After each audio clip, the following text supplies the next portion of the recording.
Hello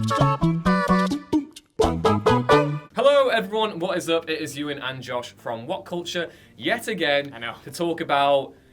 It's that bloody clown again. It's literally him. It's the Joker again. Yeah, because that standalone Joker movie that's happening, well, it might not actually be standalone after all. In the latest episode of the superhero news show, apparently two people close to Warner Brothers have let loose that the upcoming film will, in fact, be linked to the Batman in some way. They're waiting to see how it does, because obviously it's a risky move doing a $55 million R-rated origin story for one of, the world's greatest villains. And most mysterious villains, actually. And most mysterious villains. But yeah, so they're feeling that out, essentially, because they're going to need, if they reboot Batman with Matt Reeves as the Batman, which it looks like they're going to do, they're going to need a third Joker. After this standalone and after Jared Leto, it wouldn't make sense to have Leto in there, so they're apparently just going to go with Todd Phillips's and Joaquin Phoenix's Joker if that is successful. Oh, right, okay. Yes. So you know how we said in that Wonder Woman video the other day? Yes. How potentially we could be seeing DC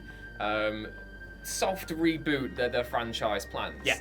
Does this lend weight to that kind of theory? Because it's interesting, isn't it? We had obviously the big shake-up from Warner Brothers in regards to DC Entertainment's direction.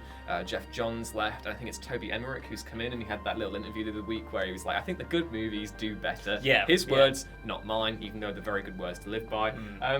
What a radical plan that is, exactly. Make good movies. What is this lending weight Well, to that idea? here's the thing, because again, this is just like sort of like hearsay, but it's two people who are close to like the project, and they apparently said that this might kickstart another sort of DC universe. So we have the regular DCEU, and then we have this spin-off, which was originally going to be called DC Dark or DC Black. So this could be an entirely separate thing from Wonder Woman and Wonder Woman, Aquaman, the rest of the Justice League.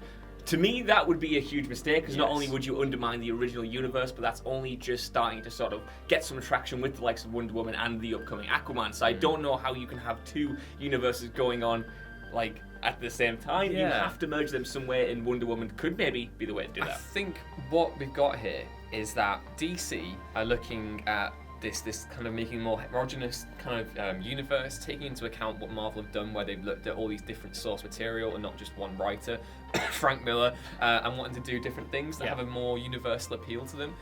One thing that I've always liked about DC growing up was just the sheer bonanza of alternate universes that you had. So like you have like Earth 1, Earth 2, Earth 3, Earth 4. There are 52 Earths if you want to know. Could this be like a multiverse type thing happening? Would DC be bananas enough to have all these different things working at once, and then having the Flash or like Booster Gold or whatever kind of hopping in between and like taking different interpretations? I think they are bananas enough. I'm not sure if it's a good idea. It would be a sort of another case of running before they can walk. They sped the DCEU up so much. They just try to get all those movies off the ground without a sort of central vision driving it. Like, even if you don't like the Marvel movies, they did that really smartly by establishing heroes and then eventually jumping in to a team up.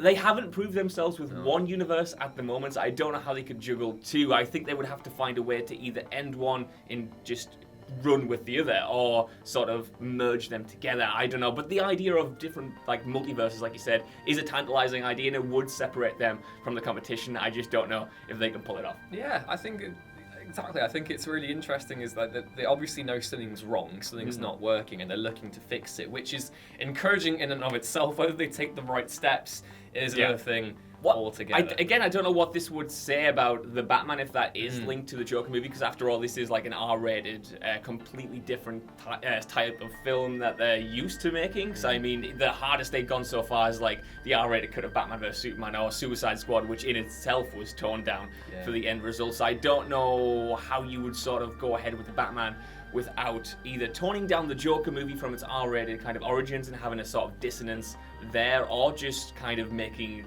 Matt Reeves' movie more adult, which I don't see them doing, but it could happen. Who knows? I don't know. It's a complete mess. There are too. I don't know what's going on. There are too many Jokers. First off, let's just start with the basics. Have one Joker. Yes. Make him a good one. Have one Batman. Make him a good one as well. And then the rest of the pieces can fall into place. You make it sound so simple. I know. maybe it is simple. Maybe I they're don't making know. things more complicated than they have to be. Maybe. I guess we'll see whenever those 9 movies in development, if they get made. Please let us know if you think they're kind of overcomplicating matters with all these different universes, potential DC darks and whatever. Please let us know in the comments below, and then head back over to whatculture.com for more Bat-tastic content every day. As always, I've been Ewan. I've been Josh. And we'll see you next time. Bye.